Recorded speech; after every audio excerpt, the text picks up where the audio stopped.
And please join me in welcoming Dr. Eric Wombwell back to the stage.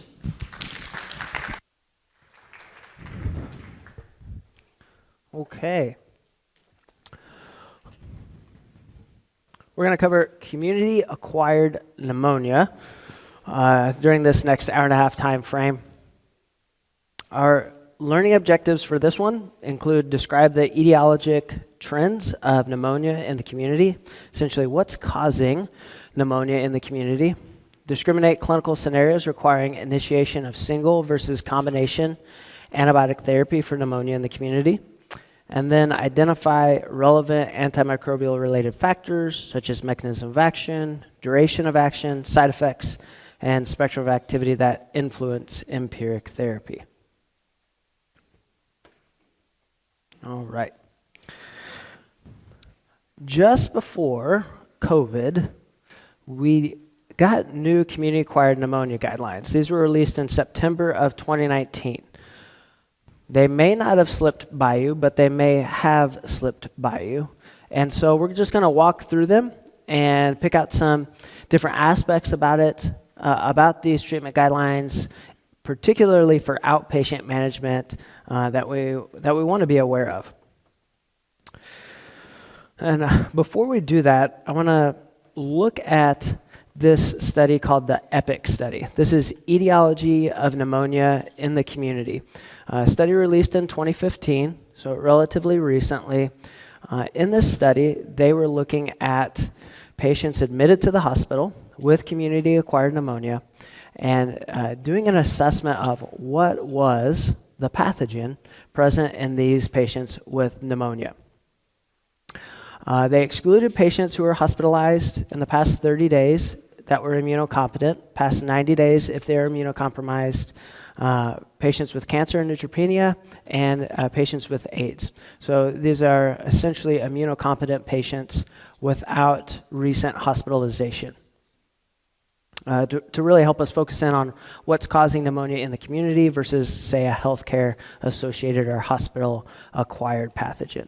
2,000 patients here, comprehensive diagnostics within 72 hours of admission, which included BALs, included viral panels, included cultures, pretty robust diagnostics that were undertaken. And here's what they found. Dishearteningly, only identified a pathogen in 40% of the cases. So not too different than what we might see as we send out a sputum culture, is that even for this study with its intensive diagnostics, identifying a pathogen was still difficult. Now, of those 38 patients that had an identifiable pathogen, by far the most common cause was viral. 60% of the causes identified in the study were viral in nature. 30% bacterial only, and then another 10% that were both bacterial and viral concomitantly inside of the patient. So big takeaway there is when we think about community-acquired pneumonia is we're predominantly thinking about a viral etiology in our community-acquired pneumonia. Breaking it out by specific pathogen, rhinovirus was the most common, identified 9%. Influenza, 6%. Strep pneumoniae, only present in 5% of the cases. So really a low identification there. And then human metapneumovirus, respiratory syncytial virus, and parainfluenza virus, also around that 5% incidence. Also of note, Mycoplasma pneumoniae, 2% of patients with Mycoplasma pneumoniae. And I just toss that in there because that's our atypical bacteria. All right, so when we're thinking about atypical pneumonia, Mycoplasma pneumoniae is the main culprit on an outpatient basis. And here he was identified only 2% of the time. Importantly, this study did look at asymptomatic controls, and in that control population without pneumonia, only 2% of those patients had a virus detected. So that virus, that 60% viral identification, was true pathogen in those pneumonia cases. So some of the highlights here, the role of viruses increasing, most notably in patients less than 65. That's likely a result of the universal adoption of the pneumococcal conjugate vaccines in children. And then finally, Staph aureus and gram-negative rods and atypical pathogens are rarely implicated in community-acquired pneumonia, which helps us in terms of thinking about what our empiric therapy should include. There's no strong indication that covering for Staph aureus or gram-negative rods is necessary in these community-acquired pneumonia cases.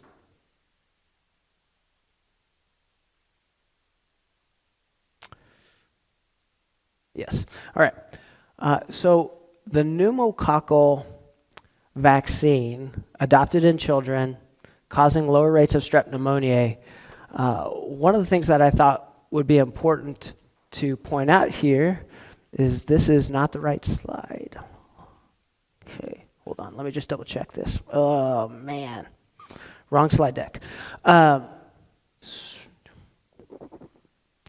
So maybe I can just talk through this with you folks. So there are new pneumococcal vaccination recommendations that were released in April. And I think that's really important for us to be aware of because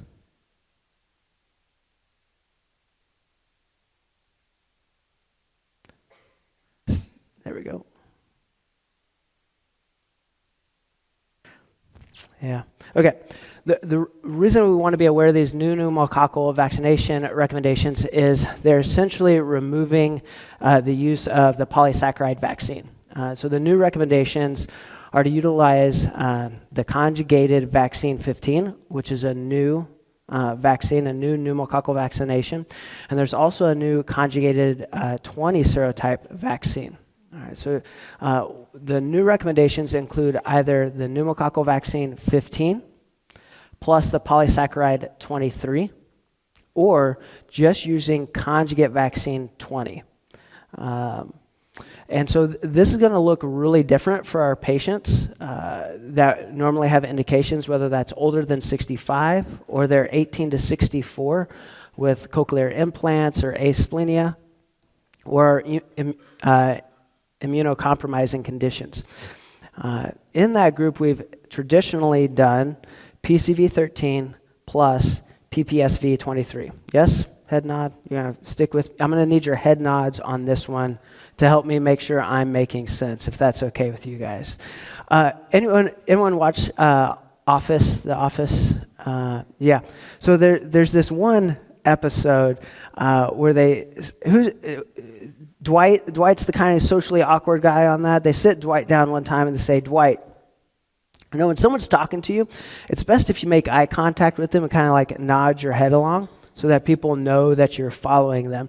And so they sit Dwight down, they start talking to him, and Dwight gets his eyes real big, and he's doing his head like this, like totally overdoing it, and then he loses eye contact, and he's just doing this. He's obviously not listening. You guys don't have to make eye contact with me, but you can just bob with me. If you're with me, that's helpful to this guy. Okay, great. Okay, so 18 to 64, PCV13 plus PPSV23. Okay, they're obliterating that. If they've gotten the PCV13 and they haven't gotten their PPSV23 yet, you're going to go ahead and finish that up. You're just going to finish their course. We're not going to change on people who've got started on that. But if this is a new asplenia patient, new cochlear implant, new immunocompromising, they have no pneumococcal vaccination history, you've got one of two choices. PCV15 plus a year later, PPSV23. And they're done. That's it. You got the updated? Bro, you're the man. How do we make this happen? I go find it. I love you.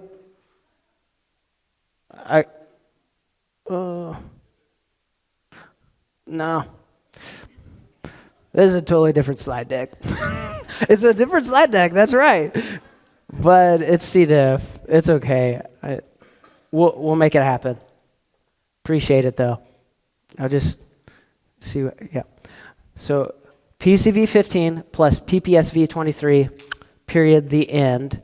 Or you can just do PCV20, period, the end.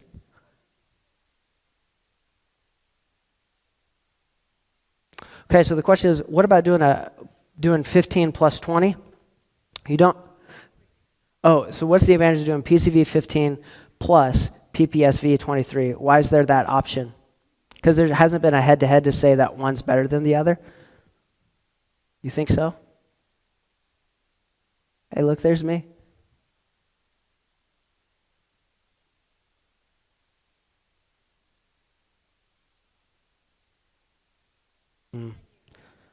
No, but this is at least the right, this is pneumonia, so that's okay. It's okay. Yeah. I appreciate it, though. I like you trying to help me out. So PCV15, you're obviously got 5 less serotypes than the PCV20. The PCV20 is only 3 off from being the 23. You're following me somewhat. We like the conjugate vaccines because you get T cell plus memory B cell. Right? That's why we like conjugate. And this is why with the polysaccharide vaccine, the 23, PPSV23, Pneumovax, we have to do those repetitive administrations in the immunocompromising group because you get no B cell with the polysaccharide. That's why we want to try and remove those PPSV23 administrations, because we don't get sustained immunity because there's no B cell response.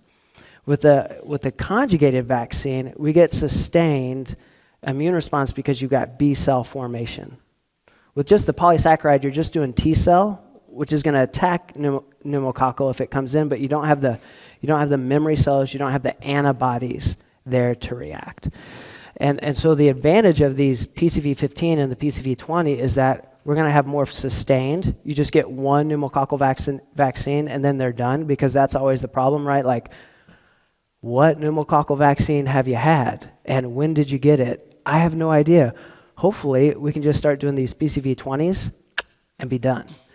So that's a bit of the reasoning behind the change. And then the other reasoning is when you look at invasive pneumococcal disease, which is on the rare side, but when you see it, PCV13 covers about 20 to 30%. My numbers aren't exact, but around 20 to 30% of those invasive pneumococcal diseases. PCV15, you add about 15 to 20%. You go to PCV20, and you get an additional 15-ish percent. So we're getting additional serotypes, more of your invasive pneumococcal disease by moving to these 15 and 20 as well, which stands to reason. We add more serotypes, we get more immunity. Okay. Sorry about the slide situation, folks. Maybe what you guys have online is the right stuff too, and you can follow along. If not, check out the guidelines. It also tells you about them. Okay, chest radiograph. Is that where I want to jump into? Might as well. That's what I got. Chest radiograph, a couple of considerations here that's going to also help us with our etiology of the pneumonia. If it's bilateral diffuse involvement, kind of that ground glass opacities that we'll see on the chest x-ray from time to time, that's more of an indicator that you've got a virus or an atypical bacteria, or even your PJP, old school PCP, pneumocystis jirovecii pneumoniae there. So you see that, maybe you want to think more virus, think more atypical bacteria in those situations. Cavitary lesions, necrosis, abscess. Remember that PVL toxin that we talked about with skin infections can cause the same thing in the lungs. So you see cavitary lesions, necrosis, abscess. We want to be thinking about Staph aureus in that situation, MRSA. Linezolid makes a lot of sense in those situations because it covers MRSA, it's got good lung penetration, and reduces PVL toxin production. So that's a nice little scenario to utilize linezolid. You see cavitary lesions there.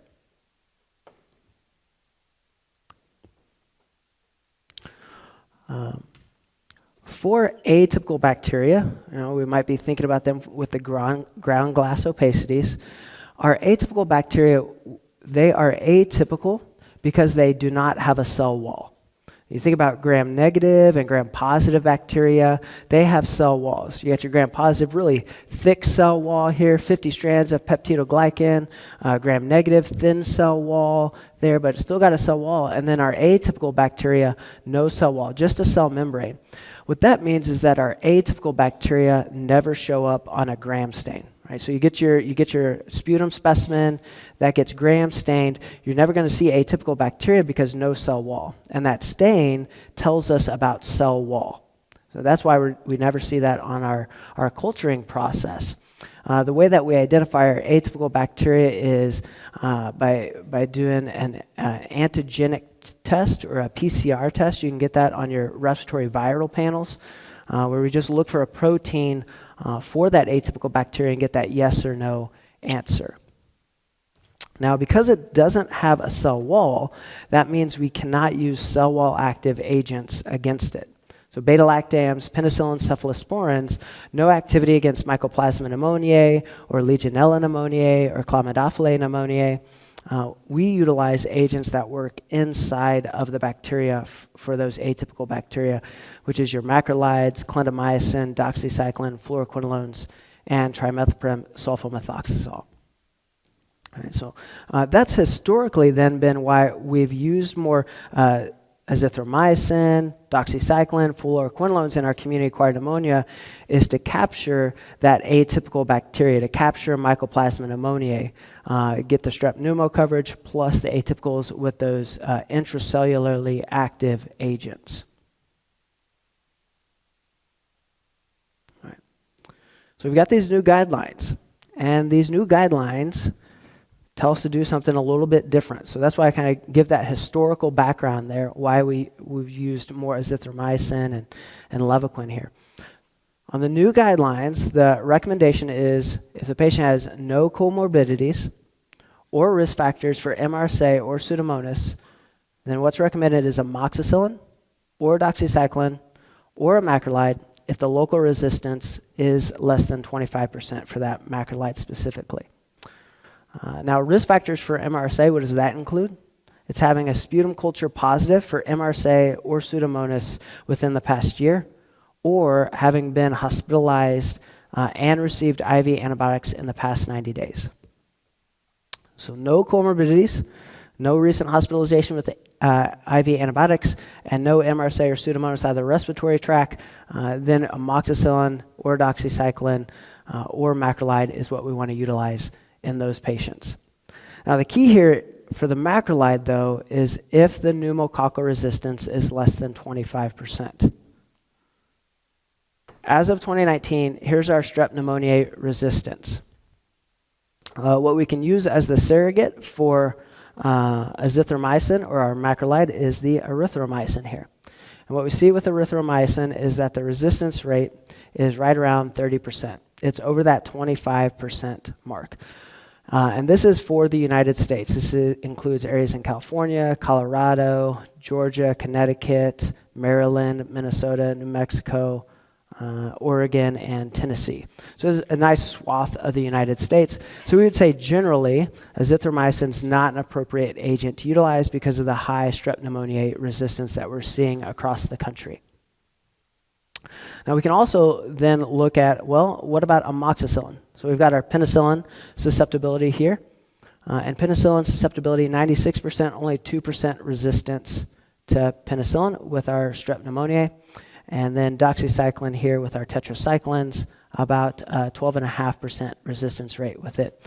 So amoxicillin is our most active agent against strep pneumoniae of those three options. And that's why we can utilize it in a patient without comorbidities, without getting a culture and sensitivity. We know that strep pneumoniae highly sensitive to amoxicillin and the penicillins, the beta-lactams as a group. Really rare resistance that we see with those agents.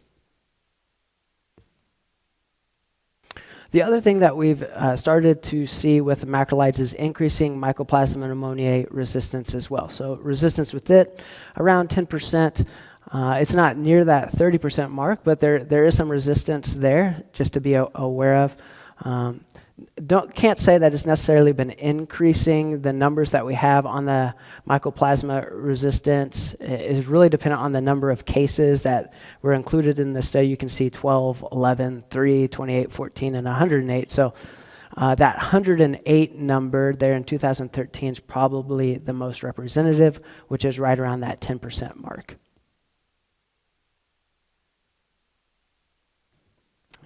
So based on those resistance factors, amoxicillin or doxycycline would be our go-to agents, no comorbidities, no risk factors for MRSA or Pseudomonas. Do note the amoxicillin dose that's recommended is that 1 gram 3 times a day dosing, not the 500 milligram dosing. It's a higher dose of amoxicillin that's recommended. The reason for that higher dose is that if Strep pneumoniae is resistant or has some resistance to beta-lactams, it's usually because the penicillin binding protein, there's some small conformational changes to it, the binding site for amoxicillin, and that can typically be overcome by increasing the dose. So here we're just going to, from the starting point, use a higher dose that will overcome any most resistance that's present with Strep pneumoniae.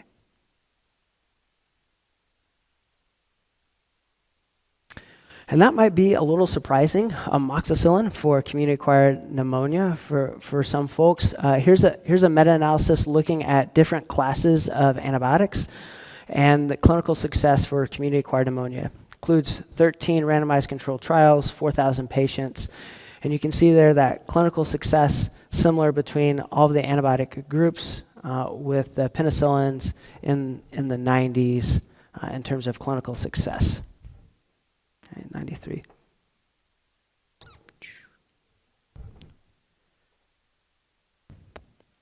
Now, I also talked about the atypical bacteria. If you have an atypical bacteria, your beta-lactam, your amoxicillin, is not going to have activity against that mycoplasma because it doesn't have a cell wall, right? And your amoxicillin is going to work on cell wall. Well, this is another part of that meta-analysis, is an additional analysis looking at, well, what's the difference in outcome if you cover for atypicals versus not covering for atypicals? And what we see there is whether you treat for atypicals or don't treat for atypicals, you have equal clinical response, really identical clinical response, at least out of this meta-analysis. Odds ratio there, 0.98, equal. So the data would tell us that amoxicillin is just as effective.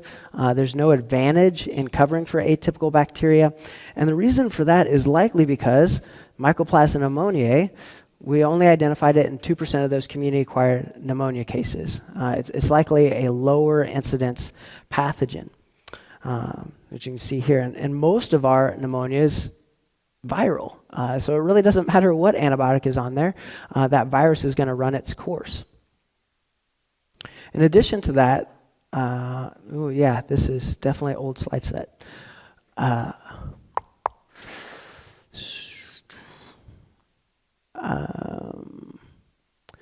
So in addition to that, Mycoplasma pneumoniae, we see it predominate in adults less than 40 years old, particularly in children. So if you look at the EPIC study for pediatric patients, there's a similar EPIC study looking at etiology of pneumonia in the community, 0 to 18 years old.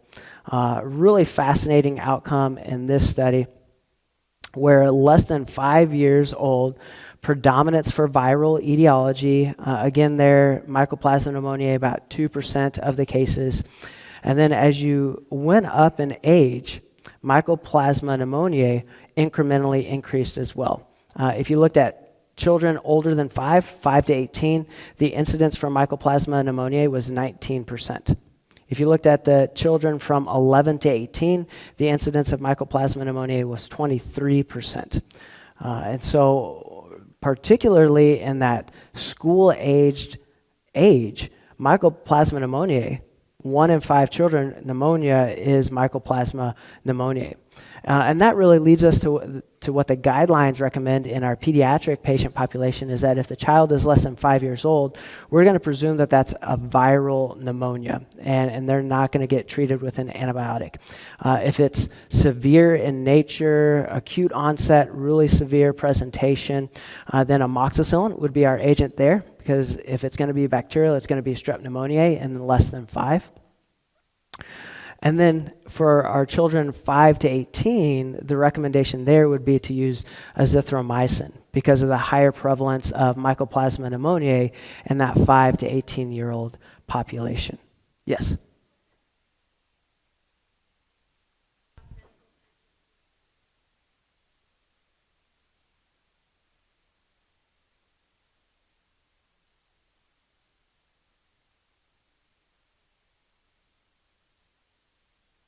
It's a great question. So the question is, if a patient has immunocompromising conditions or special needs, maybe they're a more fragile patient population for whatever reason.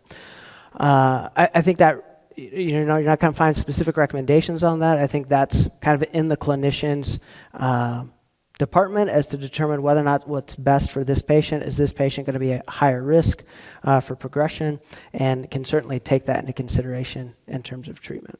Yeah. Okay. Great. So 50% of the slides from memory so far. Great. No need for amoxicillin clavulanic acid, because that might be your other question is, okay, amoxicillin, that would work. What if I just use amoxicillin clavulanic acid? That would make me feel a little bit better to have that clavulanic acid there. You know, it's kind of a cover, a cushion to have that clavulanic acid present. It does not provide any added benefit. Okay, and the reason for that is strep pneumoniae rarely produces beta-lactamases. So having that beta-lactamase inhibitor on board provides no benefit for that 5% of strep pneumoniae that we're going to see out there. The resistance, as I said earlier, and look at this, the resistance is 2% to amoxicillin. And in those situations, it's going to be a penicillin binding protein alteration in the vast majority of those situations. So having the beta-lactamase inhibitor isn't going to be helpful. In addition to that, you're just increasing your risk for side effects, specifically diarrhea. There's a cool little study in pediatric patients, penicillin, amoxicillin, augmentin, looking at diarrhea incidence, 1%, 8%, 20%. All right, so all we're doing is increasing risk for diarrhea with that. I don't know, you guys probably haven't. I probably haven't had diarrhea before, right? Right. It's not pleasant, right? We want to try and avoid that diarrhea where possible. Okay. Tetracyclines, really interesting data related to doxycycline and C. diff risk. This is a meta-analysis looking at antibiotic class and risk for community-acquired C. diff. And what we'll see is that with macrolides, the risk for C. diff is doubled, and for penicillins is doubled versus no antibiotic exposure. When we look at tetracyclines, there's no increased risk for C. diff compared to getting no antibiotics whatsoever. Really fascinating. And this has been shown in a number of studies. You can see here for your tetracyclines, which include doxycycline, versus no antibiotic, the risk is less, kind of. With doxycycline, it crosses this one. It just tells us no statistical increased risk. So a really nice option if you've got a patient that's had recent C. diff infection, higher risk for recurrences, doxycycline would have a protective effect there or not increase their risk. Some considerations with doxycycline, the tooth discoloration that we've grown up learning about, and therefore avoiding its use in children. More recent studies say that's just not actually the case with doxycycline, that's more specific to tetracycline.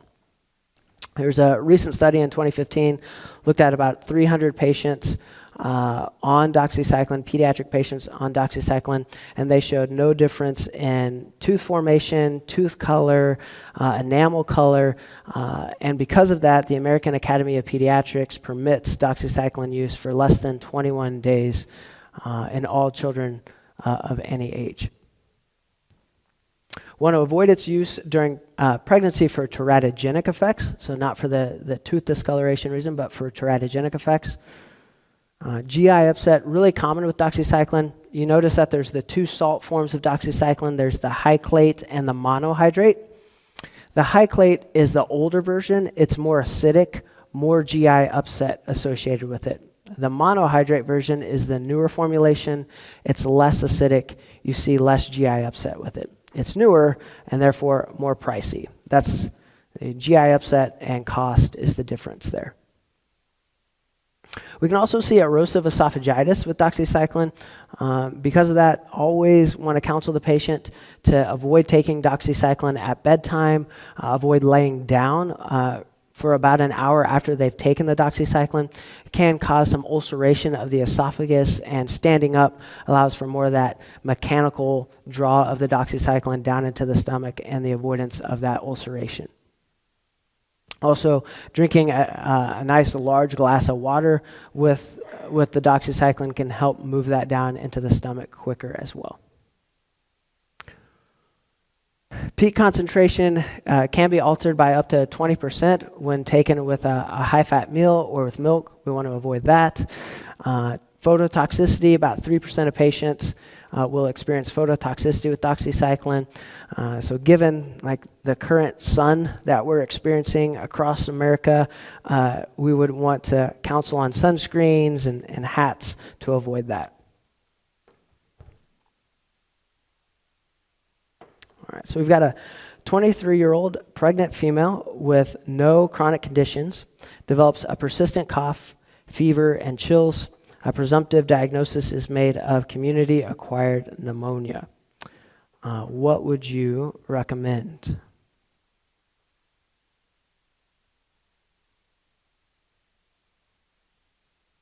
Yeah, I think amoxicillin makes a lot of sense here. So no chronic comorbidities present here. Younger patient, amoxicillin or doxycycline would be the recommendation. Because of her pregnancy, we would avoid doxycycline because of its teratogenic effects.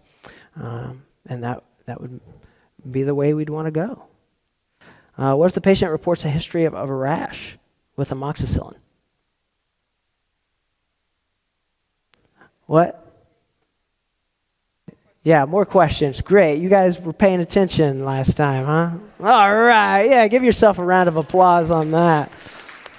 I want to know more. Good. Okay, let's say it was nondescript rash, no pruritus. It was when she was younger. We're likely thinking that's non-significant rash there, benign rash. You could certainly go ahead and do the amoxicillin. Maybe you're like, wait, she's pregnant. I don't need that on my hands.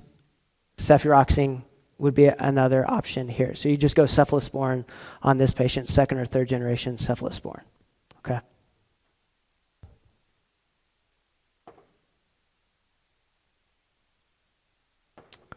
Okay. All right. So that's going to move us into this group with comorbidities or with a risk factor for MRSA or Pseudomonas. Here, what the guidelines recommend is amoxicillin clavulanate or cephalosporin plus macrolide or doxycycline, or monotherapy with a respiratory fluoroquinolone, moxifloxacin, or levofloxacin.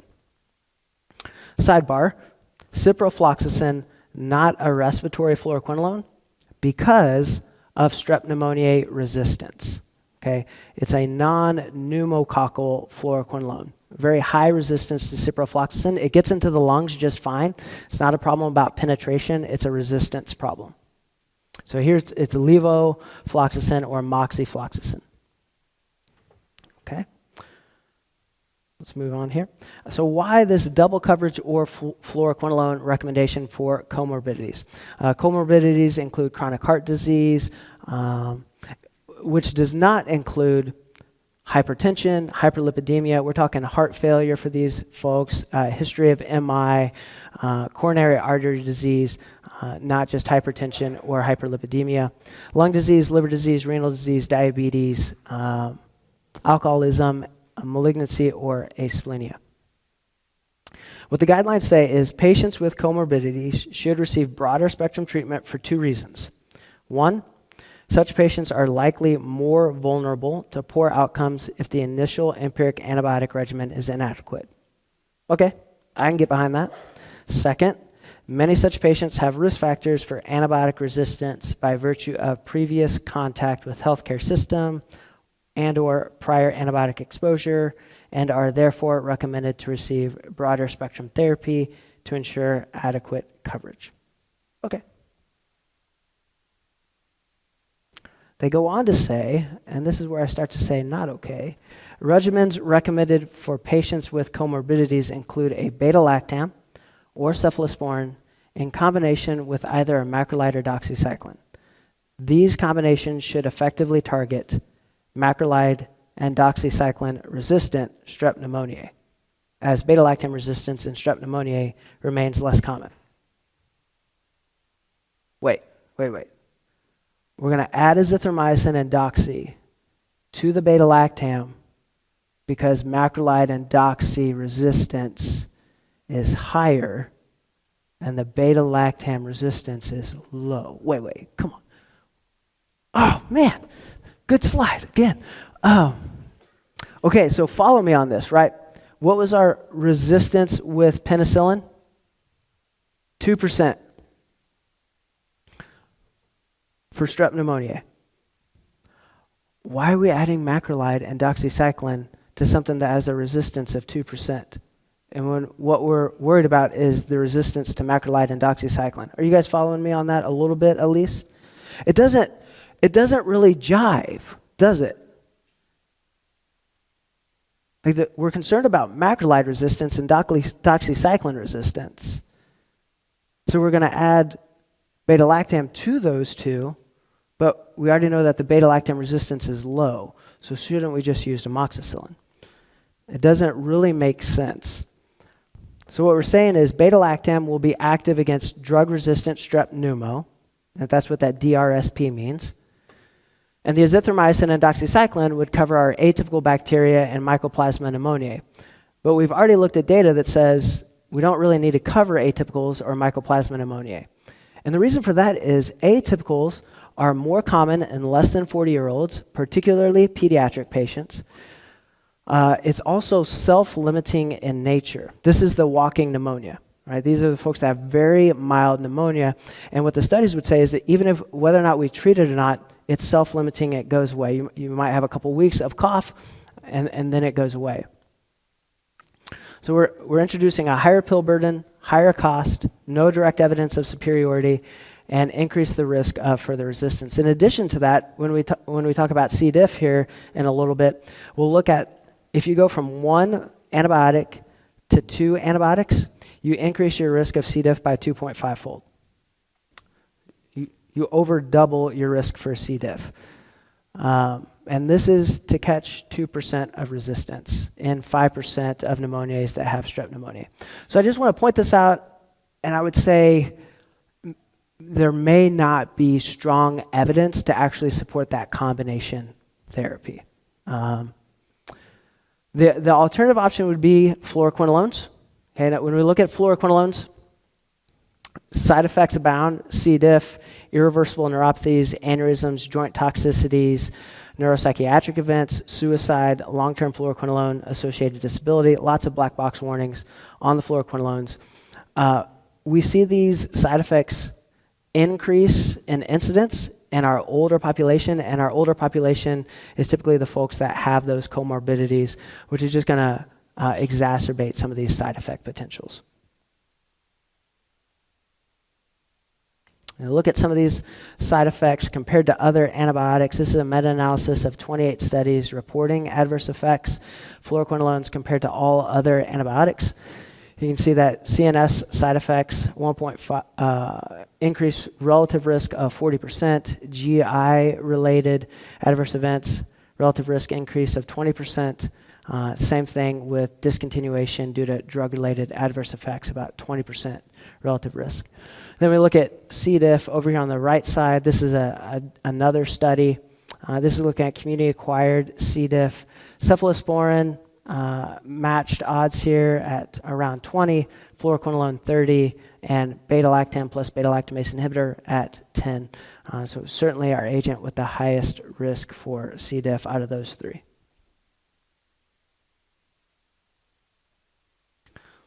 So I would just propose that less than 65 with comorbidities, that doxycycline monotherapy might be reasonable, but certainly amoxicillin monotherapy makes the most sense in that age group.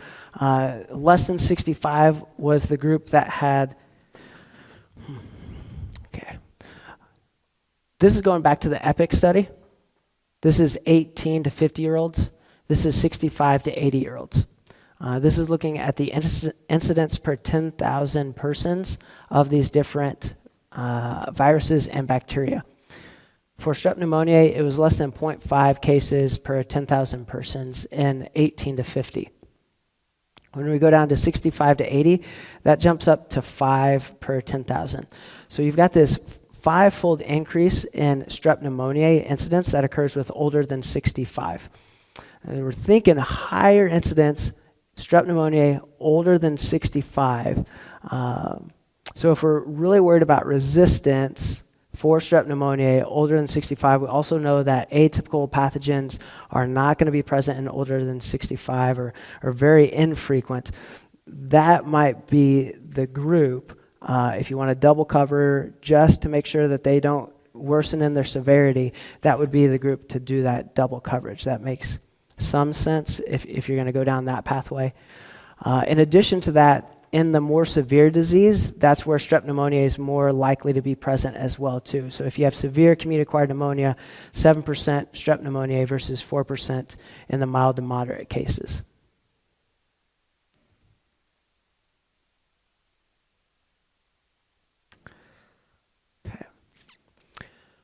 Another consideration might be for your cephalosporins. So you've got the option of augmentin or amoxicillin clavulanic acid or a cephalosporin plus azithromycin or doxycycline. When you look at your cephalosporins, there is a difference in risk for C. diff. Your first generation really doesn't have a risk for C. diff. That would be your cephalexin. Your second generation is going to have about a 2-fold increased risk for C. diff. That's your cefuroxime. And then your third generation cephalosporins, which would include your cefdinir, that's where you see about a 3-fold increased risk with your C. diff risk. Yeah.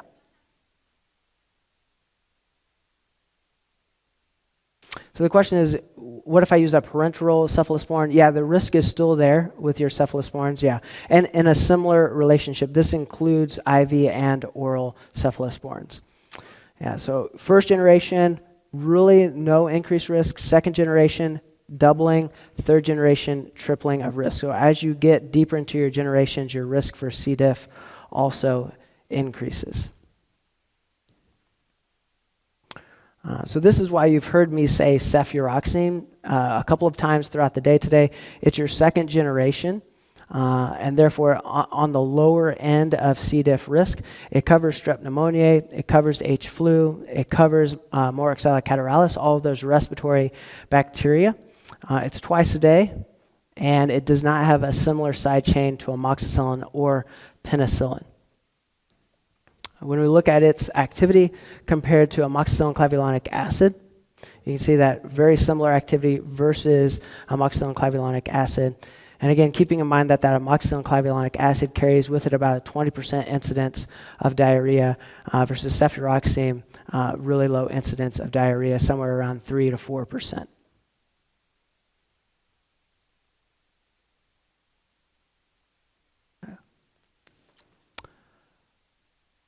Yeah. So here are the various doses that are recommended for our agents. For Augmentin, one thing that I want to point out here is the doses here: 500 3 times a day, 875 twice a day, or 2 grams twice a day. And that's compared to the amoxicillin dose that would be recommended as monotherapy for no comorbidities of 1 gram 3 times a day. So with those first 2 doses, 500 3 times a day and 875 twice a day, those are half of the dose that a patient's going to receive at the 1 gram 3 times a day. Those may be subtherapeutic doses if that strep pneumonia's got a bit of resistance associated with it, where we need the higher doses to overcome it. So that's something to be aware of there as you're choosing doses. Again, this might be a reason to use amoxicillin preferentially. When you think about strep pneumoniae, no beta-lactamase production, do we need Augmentin here? We already talked about for monotherapy with our no comorbidities that's not necessary. So in our in our patients with comorbidities, is there a need for Augmentin? Likely there's not a need for Augmentin. You could do amoxicillin plus azithromycin if you wanted to go that route. Lower side effect profile, higher doses to achieve if you've got that intermediate resistance present.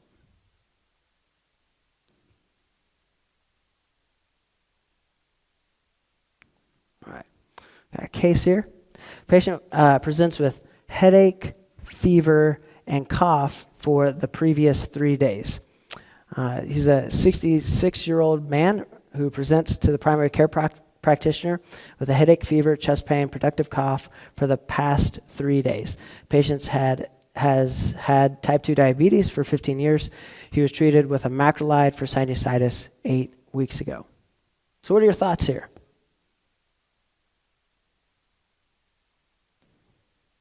What's that? Okay, COVID.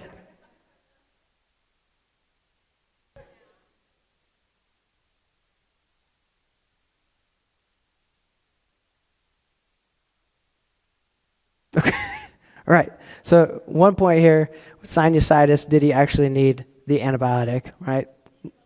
Yeah, okay, great. What else? So we're thinking, presumptively, this patient has pneumonia because we're talking about pneumonia. Let's be clear here. He's got comorbidities, so he falls into the comorbidity group. He's got diabetes as his comorbidity. So that makes us think, do we need to do combination therapy or respiratory fluoroquinolone? That's what the guideline would tell us to do. So as we think about that, it may depend a little bit on what's the severity of this gentleman. What's his blood pressure? What's his heart rate? What's his clinical stability on this guy? Is he already looking a little unstable? Maybe I'm more likely to go ahead and do that double coverage in this individual. I do an amoxicillin plus azithromycin, or do a cefuroxime plus azithromycin on this guy. And the reason that I throw out that azithromycin, let's see if I've got the slides in there. I don't. Okay. The reason that I throw out the azithromycin as combination here, even though he's had recent azithromycin, is because azithromycin has immunomodulatory effects. Anyone heard of the immunomodulatory effects? Yeah. So you heard that term. Anyone wonder what the immunomodulatory effects are? What are these random immunomodulatory effects? It has three effects. One, it increases the mucociliary escalator, so it helps the cilia of the respiratory tract move mucus up out of the lungs more quickly. It also reduces mucus production into the lungs. And then third, the last immunomodulatory effect is that it reduces cytokine production into the vasculature. So we're all really familiar with cytokines now, right? There's those inflammatory guys. Get the cytokine storm with COVID. So these cytokines, what they do is they cause inflammation along the vasculature. And your vasculature is made up of these endothelial cells that come together. These are cells, and there's these small little gaps in between them. And when you have inflammation, those gaps increase. And that increases the ability of fluid to leak out of your vasculature. You end up with this capillary leak that occurs. That can put you at greater risk for shock. That can put you at greater risk for third spacing, blood pressure loss, and also increase mucus into the lungs or into those spaces. And azithromycin reduces all of those effects. And what we've seen, particularly in hospitalized patients, is when you add azithromycin onto a beta-lactam, you see a 50% reduction in mortality, particularly for our more severe patients in the ICU, and a 50% increase rate of survival from sepsis and septic shock. So because of that, if you've got a patient who maybe is looking a tad on the clinically unstable side, not so much that they'd need referral to the hospital, that might be a patient where azithromycin has a place. Okay.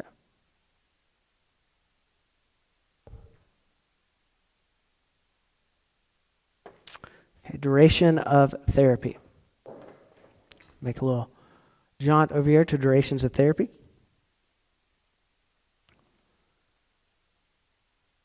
Antimicrobial stewardship recommendation: reduce antibiotic therapy to the shortest effective duration. For pneumonia, that's going to be somewhere between 5 and 7 days. This is a study looking at excess durations of therapy and its effect on adverse events.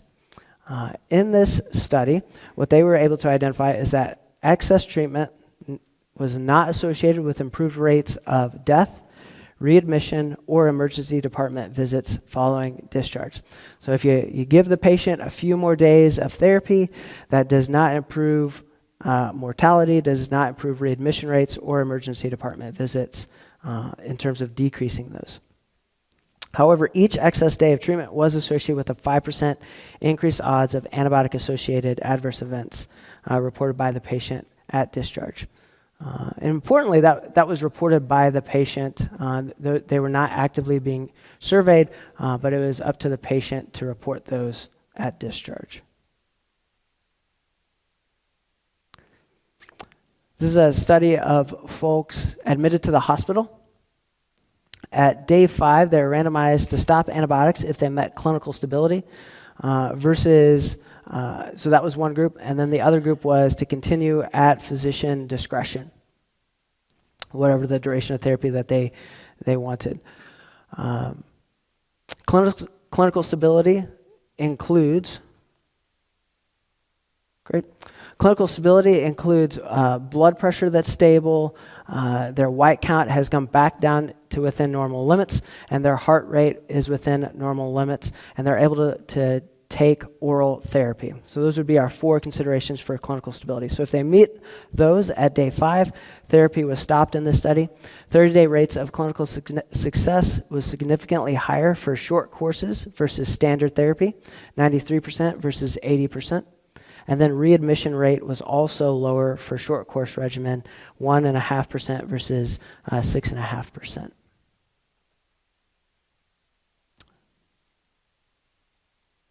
This is a meta-analysis, 3 to 5 days of therapy versus 7 or more days of therapy. 21 trials in this meta-analysis, patients with community-acquired pneumonia. No difference in clinical cure, no difference in relapse rates, lower mortality rate with the shorter courses of therapy, and lower serious adverse event rate with shorter courses of therapy.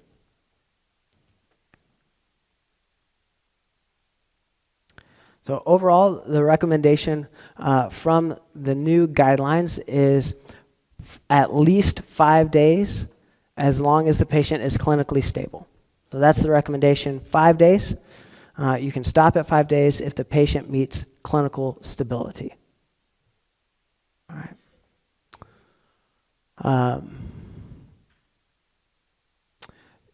What was that? That was probably 5 years ago. I remember seeing I was watching Good Morning America. Can you believe that? I watched Good Morning America one time. Just one time, though. It was a good day. I saw it. They were talking about it's okay if patients stop their antibiotics if they're feeling better. Yeah, you guys all be like, what? What's he going to say about this? That's okay. It is actually okay. If the patient is clinically stable, that means the infectious process, the inflammatory process, the systemic response to the infection is over. The body has taken care of that infection. And it's okay to stop the antibiotics. What's not okay is to then keep those antibiotics up in the medicine cabinet, in the bathroom, where it's humid, and there's substantial degradation of the antibiotic, and then they take it when they're just not feeling good at a later point in time. And that's what's problematic. It's not the stopping of the antibiotic when they know that their infection is resolved is the problem. It's the keeping the antibiotic around and then using it inappropriately later. Okay. All right, so jump into some newer agents. Just want to describe some newer agents for you. This is lafamulin. It's a newer class antibiotic. Similar mechanism of action to what we see with like azithromycin and doxycycline. It's working on the ribosome to prevent protein synthesis, to keep that ribosome from making proteins for the bacteria. Relatively narrow spectrum of activity: strep pneumoniae, H. flu, Moraxella catarrhalis, Legionella pneumophilia, Mycoplasma pneumoniae, and Chlamydophila pneumoniae. So really just respiratory bacteria: strep, H. flu, MCAT, atypicals. It does not cover gram-negatives. So this would not be an agent that you'd want to utilize for UTIs, GI infections. This is really specifically a respiratory agent. We want to avoid its use in patients with moderate to severe hepatic dysfunction. It has some liver decline associated with it, particularly in that patient population. Also avoiding it in patients with known QT prolongation, as it can exacerbate QT prolongation. And does have significant interactions with cytochrome 3A4 and glycoprotein interactions, substrates. So those are some things to keep in mind. We want to do a drug interaction if this agent is utilized.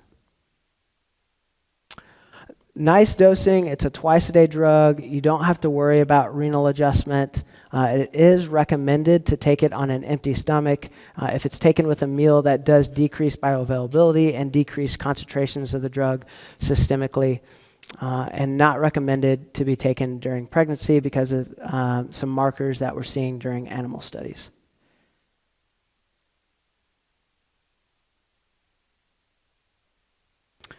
This is the LEAP-2 study. There's LEAP-1 and LEAP-2 study looking at lafamulin. The LEAP-1 study is in inpatients. LEAP-2 is in outpatients. Only 3% of the study participants in the study were in the United States. Most patients mild to moderate pneumonia. Clinical response rate similar to moxifloxacin. That was the comparison in the study, moxifloxacin versus lafamulin.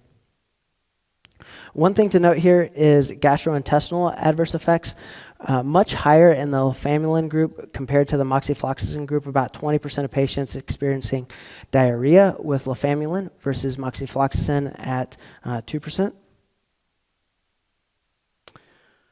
And then looking at bacterial eradication.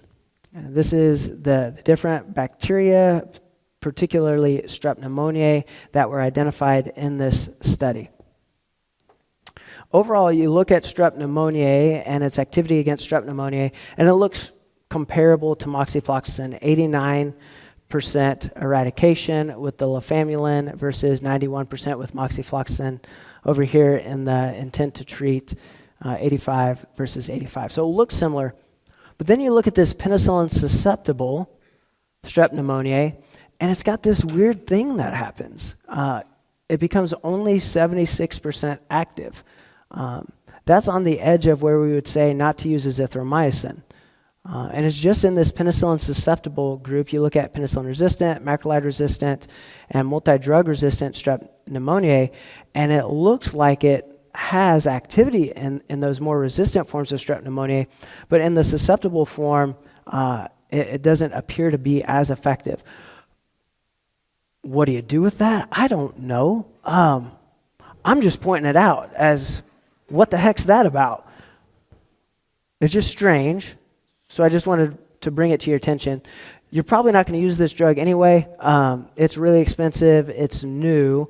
It doesn't necessarily have any additional benefit above and beyond fluoroquinolones. It looks like it has worse side effects than the fluoroquinolones with its QCC prolongation and the diarrhea associated with it.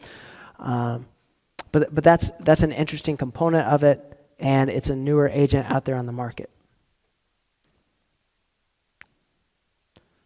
Great. Okay. I just want to apologize to everyone. Just say I'm sorry. I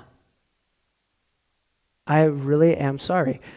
So omadacycline, I wanted to talk about omadacycline and delafloxacin. Also had slides on those and a lot of other slides that were in there that had good content. So I apologize that I don't have that in for you guys. I don't know what happened, but we're going to blame me on it. And we're not going to blame anyone else. It's me. So I just want to say that omadacycline, similar activity to doxycycline, but it's going to be active against doxycycline-resistant strep pneumoniae as well. And that's really its benefit above and beyond doxycycline. It's a tetracycline-like antibiotic. And then delafloxacin, newer fluoroquinolone. Omadacycline, O-M-A-D-A. MAD, A, cycline, C-Y-C-L-I-N-E. That's pretty good for me. Flunked most of my spelling tests in school. Scientist, not English. And then delafloxacin, D-E-L-A, flox, F-L-O-X-A-C-I-N. Can you use that in a sentence? Yeah, I'm not going to use delafloxacin to treat my patient with pneumonia. Newer fluoroquinolone, delafloxacin. Again, it's an agent, when it was compared to moxifloxacin, showed similar clinical cure rate. It's got activity against penicillin-resistant strep pneumoniae. Side effect similar to the fluoroquinolones. So again, it's not necessarily like this game changer of an antibiotic. Okay. Sorry. I didn't plan to talk about influenza pneumonia, but hey, here's the slides. So, bonus. Maybe I can redeem myself, or maybe just dig myself deeper. Who knows? Let's find out. It'll be fun, huh? It'll be fun. So this is life cycle of influenza. Really interesting when we talk about viruses. Viruses are unable to replicate on their own. Did you know that? So they have to get into another cell in order to replicate. They're essentially paralyzed outside of other cells. They can't do anything. They can't replicate on their own. So they have to get inside respiratory cells in order to replicate themselves. The two proteins that are most important for this, you've got hemagglutinin, that's on the outside of the virus, and it's the attachment protein. It's the one that attaches to a respiratory cell. You can remember that. It's abbreviated HA. It's like, hey, and grabs the respiratory cell. And then at the very bottom, once it's replicated itself, the secondary protein is neuraminidase. And this neuraminidase cleaves the virus off the respiratory cell once it's replicated itself. So neuraminidase probably sounds familiar because we've got these neuraminidase inhibitors that block that step. Everything else that's happening with the virus requires the respiratory cell to do the work. And this is what makes targeting viruses incredibly difficult, is because we can't go after replication of virus because we would be targeting human cell, and we'd see all these side effects associated with it. It's why COVID's been so difficult. It's the same thing. When it's just outside of a cell, it's just sitting there like, hi, what you gonna do? Because there's nothing for us to target. There's nothing to kill there. There's nothing to inhibit. It's just there. And that's why the monoclonal antibodies are somewhat helpful, is because it gives us antibodies to just eat up that virus. But an antibiotic just goes up to it and says, there's nothing happening there. I'm going to go on my way now. So that's a part of viral inhibition that becomes really difficult. And when you look at all of our antivirals, they're static. They don't actually kill virus. They just prevent further replication of the virus at different points. So for influenza, we have endonuclease inhibitors and we have neuraminidase inhibitors. Neuraminidase inhibitors, this is your Tamiflu or oseltamivir. And what it does is it prevents this neuraminidase, this protein at the very bottom here, from being able to cleave off this newly replicated virus so that it can go and infect another respiratory cell. So it prevents that new virus from leaving the respiratory cell and infecting another respiratory cell. This is why we try to administer oseltamivir as soon as possible, because we're going to see the most benefit in terms of limiting viral load the sooner that it's administered. Does that follow? That's why we have that 48-hour mark, is because beyond that 48 hours, your viral load's already high. You're just not going to have much benefit beyond that 48-hour mark. Endonuclease inhibitor, this is baloxavir, okay? Baloxavir marboxyl. It's the one-time dosing agent. It acts right here after influenza has come into the cell. It's uncoated and released its 8 RNA. At the end of these RNA strands, there's this little sugar cap that keeps the RNA together. And an endonuclease comes up to that sugar cap and removes the sugar cap so that RNA can be replicated and transcribed and made into a new virus. So what baloxavir does is it keeps that cap on the RNA so it can't be replicated, transcribed, and make into a new virus. That's why it also has this 48-hour mark. We're just preventing or reducing the viral load as much as possible. This is looking at oseltamivir versus placebo. We see a 24-hour difference in time to alleviation of symptoms. Okay? And that's meta-analysis after meta-analysis gives us a 24-hour benefit by using oseltamivir when initiated within 48 hours of symptom onset versus placebo. That time to alleviation typically is better for less severe and younger patients. So less than 65, you can see here a larger benefit for oseltamivir versus placebo, where our older than 65 cohort had less benefit associated with it. Higher risk, you can see here again, if the patient has high risk for complications, they have more benefit versus older than 65 or having high risk for complications. It crosses this non-inferiority line, saying that it actually doesn't have a benefit in that age group or in that cohort. Here's 2 or more risk versus 50 and older. You start to see a little bit of benefit as you come down in age.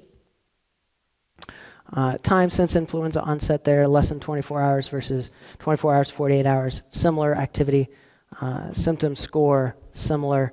And then virus type, we really don't see a benefit with the influenza B. Influenza B is typically a more mild form of influenza. It's the influenza A that's has a higher risk for complications. So not surprising that we see less benefit in the influenza B. Baloxavir and marboxyl, weight-based dosing there, less than 80 kilos, 40 milligrams, over 80 kilos, 80 milligrams single dose. Have some groups that haven't been studied in pregnancy, breastfeeding. Just want to be aware of those folks as not appropriate. Baloxavir versus placebo. Again, about a 24-hour reduction in time to alleviation of symptoms. Similar to oseltamivir in this study, 53 hours until time to alleviation of symptoms.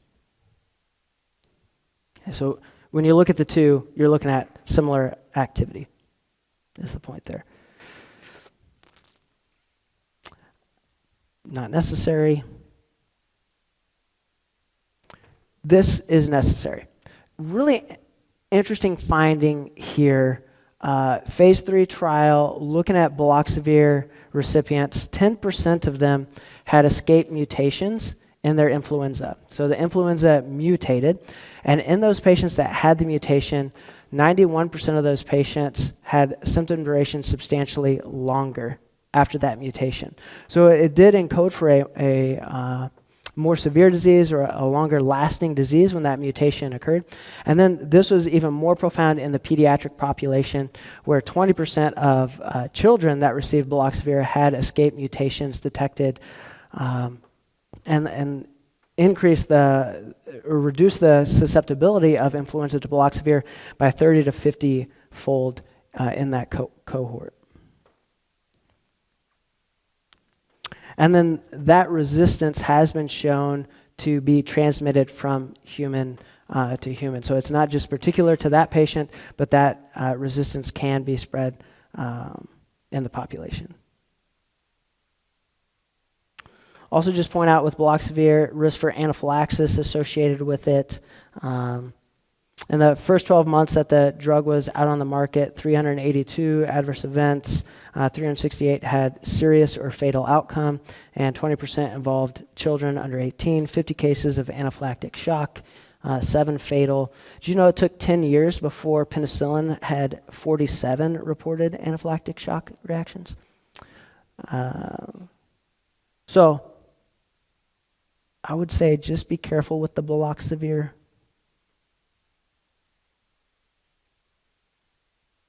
Great.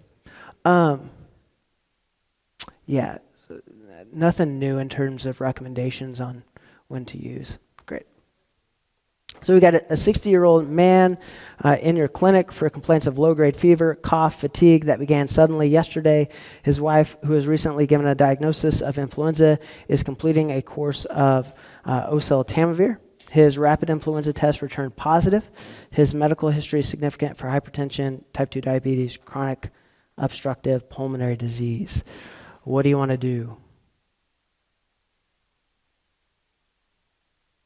Okay, you want to do an inhaler and some oseltamivir? Okay, great. Sounds good to me. Yeah, I don't know. I don't know if there's something else I was intending for this one, but this one seems pretty straightforward, doesn't it?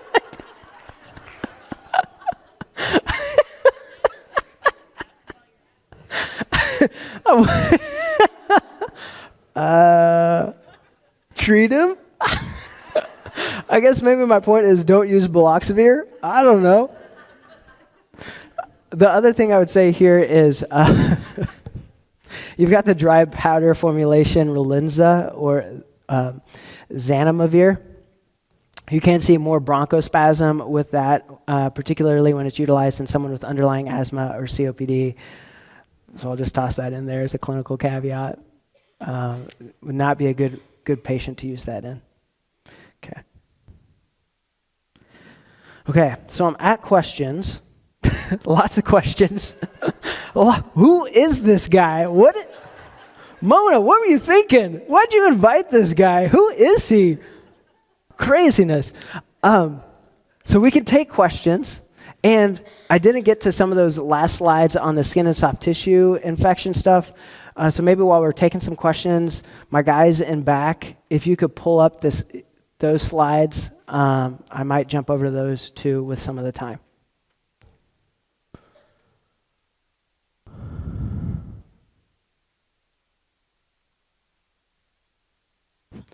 Okay. What do you call a big pile of cats? A mountain. Okay. No questions. All right, we do have a couple of questions from the audience. The first is, do you recommend probiotics for a patient when you start a macrolide or penicillin when you treat cat? Probiotics, great question. We're going to cover it when we hit on C. diff. We'll go through the evidence. And I would say, particularly if they have risk factors for C. diff, I am pro-probiotic, specifically Saccharomyces boulardii would be the agent that I would recommend. It's a yeast. The name brand of that's Florastor. It has the most robust evidence related to probiotics and prevention of C. diff. We utilize it at our hospital. So we implemented that 6 years ago and saw about a 50% reduction in our hospital onset C. diff rates once we started that. Great. Yeah, so the question was, probiotics, someone's getting started on amoxicillin or penicillin, would I recommend probiotics? I would say it depends on the patient in terms of their risk for C. diff. If they're older than 65, I'm likely to do it. If they're older than 65 and on a PPI, definitely going to do it. If they've had a C. diff infection in the past 90 days, I'm definitely going to do it. Those would be some of the considerations I'd look at. If they're getting multiple antibiotics, then I'm definitely going to do it as well. Oh, sorry. Yes, Saccharomyces boulardii. Name brand is Flora Store. Yeah. Yeah, Flor, Florastar.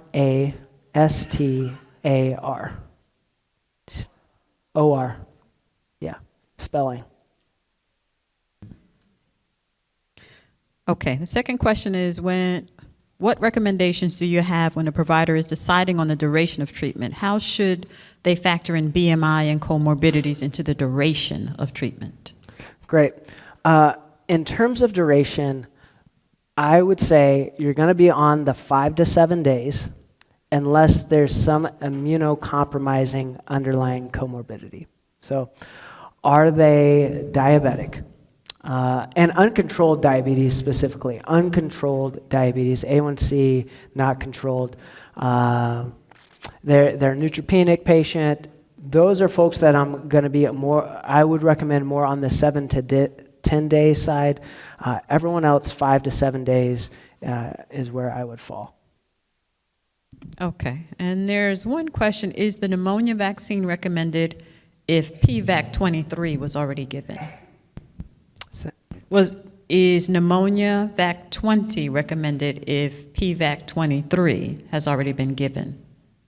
Oh, so if they've already gotten pneumovax, is that the question? They've already gotten PPSV 23, should you give PCV 20? That's the question. The new guidelines, April, ACIP, say not necessary. Don't have to do that. You would just continue whatever that patient's currently getting. Example, you said immunocompromising conditions. Is that what you said? No, I did. I said that.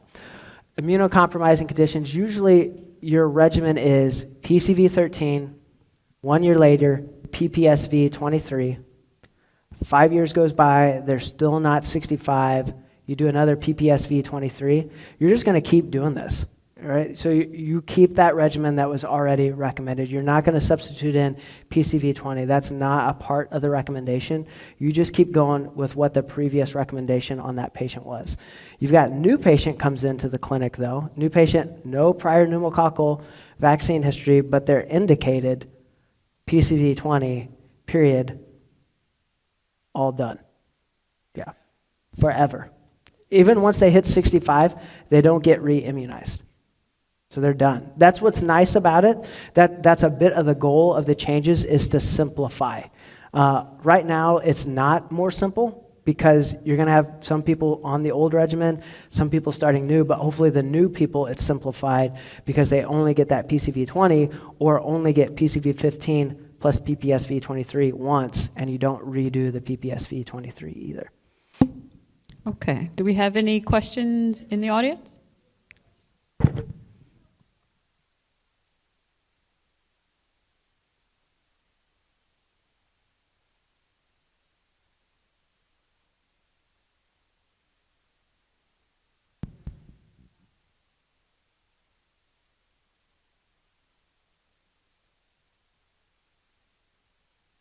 Yeah, so the question is renal adjustments for amoxicillin clavulanic acid. Is that okay? Yeah,